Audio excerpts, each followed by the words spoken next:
AskReddit by Brief Dark Wizard. What's something your family raised you doing that you later learnt was really weird? Catholic mother, Muslim dad, neither really practicing. We celebrated Christmas though, and on Christmas Eve night instead of doing the normal Christmas stuff like cookies, milk, etc., my dad would loudly pretend to violently chase Santa out of the house by yelling and cussing him out and throwing his shoe at him, which we would later find in places like the fireplace. Edit. Didn't think this would be that big a deal lol. Yes, we did get presents. The gag was that after my parents put them out, my dad would pretend to catch Santa in the act and boisterously chase him off back up the chimney, hence the unforgettable image of the thrown shoe in the unlit fireplace. It's adorable 30 years later. As a Santa-believing child it was a little disconcerting. Especially since Christmas with my mother's side of the family saw this Santa guy treated with such reverence. Inshallah your dad catches that sneaky red bastard one year. Grew up in a hoarder house. I look back at my childhood now and can't believe the cluttered nightmare I grew up in. Now I relish throwing things away when I'm done with them. I'm just glad you escaped the habit. So many children of hoarders seem to grow up doing the same thing their parents did. Unlimited access to full sugar soda, specifically Pepsi. I never drink it now, but looking back at my 8-year-old self having a full can of Pepsi for breakfast blows my mind. Unlimited soda and unlimited Hostess cakes in my house. Using a ship's bell to call for dinner. My parents got tired of yelling for us so they mounted a ship's bell to the hallway wall. They would ring it for dinner and any other occasion when they needed our attention. Like Pavlov's dog, I get hungry whenever I hear a ship's bell ring. We had a dinner bell, too. Our neighborhood had very few fences and a lot of little kids, so it was quite common for us to be 3-4 houses away playing on someone else's swing set or climbing someone else's tree. Mom always had given her permission for us to leave, so it's not like we'd run off, but she didn't want to have to schlep all over looking for us when it was dinner time. So, instead she rang the bell in the yard and we came home from wherever we'd been. If we were going a bit farther away, for any reason, she'd send us with a walkie-talkie, range of 1 mile, in case we couldn't hear the bell from where we ended up. It took me quite some time to figure out that other people's parents weren't naked for the majority of the time. You have no idea how much I envy your guys' memories of Christmas morning being penisless. Man. What a thing to be grateful for that I didn't even consider. Penisless Christmas. Not cleaning. My mom didn't know how to clean and so couldn't really teach us either. We had this fungus growing out of the carpet at one house that looked like cooked lasagna noodles. We would just kick it out of the way when it sprouted up, or my mom would buy a new rug and put it on top of the old rug. Especially if the old rug was stuck to the floor from filth or something. I didn't think anything of it and would have friends over who probably talked all kinds of shit about me afterwards. But they kept coming over anyway, so I guess they weren't that turned off. My mom always blamed us kids for the state of the house. When we all moved out and nothing changed, she blamed my dad. When they moved cities to a new place, after seeing the state of her new apartment I could tell it's just a personal problem and she doesn't care enough to do deep cleaning things. Clutter everywhere, dirty ass floors, dust and dirt. My house is absolutely spotless and she watched it while we were out of town for 2 months. Came home and it smelled like a zoo. My backyard was totally trashed, and she moved a bunch of my things around. She truly is a strange woman and needs some motivation in her life. Having your teen partners just move in. My brothers both had their girlfriends move in with us when they were 14 and 15, due to their home life being rough. When I was 14 my boyfriend of 3 months got kicked out, so he moved in with us no questions asked, for 2 years. Several of our friends also just moved in with us. We took in strays too. All 3 kids, who are in their 20s now, all had friends also move in. We couldn't stand the thought of young teens living on the streets. because that's where they were headed, and we had the room. We only ever ate chili with mashed potatoes and applesauce. I thought everyone did this till like grade 11 when I had dinner at a friend's house. Her mom put out chili and I asked if they had any applesauce. They all looked at me like I was nuts lol. My partner can't eat pork without applesauce. It's literally the only time he eats applesauce. He just dips his pork in and eats the combo, regardless of how the pork is seasoned. Clapping at shows we were watching on TV as if we were part of a live audience. Friends thought that was weird. Deleted. When I became an adult I was shocked to find out that other families did things with their kids. My mom was a shopper, my dad golfed and played cards at the club. We never had any family activities like hiking, camping, bowling or anything in the 60s and 70s. When I had things my parents could have come to watch, they never did.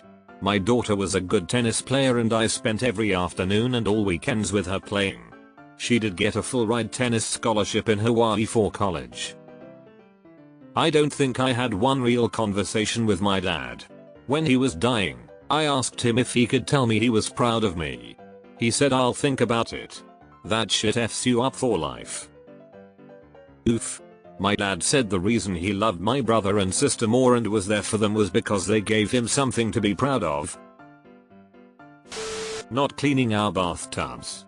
In the 18 years I spent living with my parents, I probably cleaned my bathtub 3 times. We just considered it normal for it to be moldy and dirty. At least that's how I saw it, because my parents just never talked about it. When I was a teenager, my mom started giving me tasks to do around the house. I would sweep and mop the floors, I would clean the surfaces, I would clean the toilets and sinks. But the bathtubs were never mentioned. They were just never in my radar as something I needed to clean, and my parents never said otherwise. It was when I moved out and lived with roommates, and eventually romantic partners, that I realized this wasn't normal. Now I gag when I visit my parents and I have to take a shower in those disgusting bathtubs. I can't imagine the amount of neglect to let them get moldy. I'm very bad at cleaning my tub, maybe 4x per year, and sometimes it does get a slightly greasy film on it, from baths. Even then I'll try to scrub that off with a washcloth when I'm too lazy to use soft scrub and a sponge. Moldy, though? Bizarre. Did they bathe in those tubs, or just shower? I can't imagine sitting in water over moldy tub sides. Leaving a shot of old Grandad for Santa. He gets tired of milk and it helps him feel warm. My parents started cookies and beer for Santa.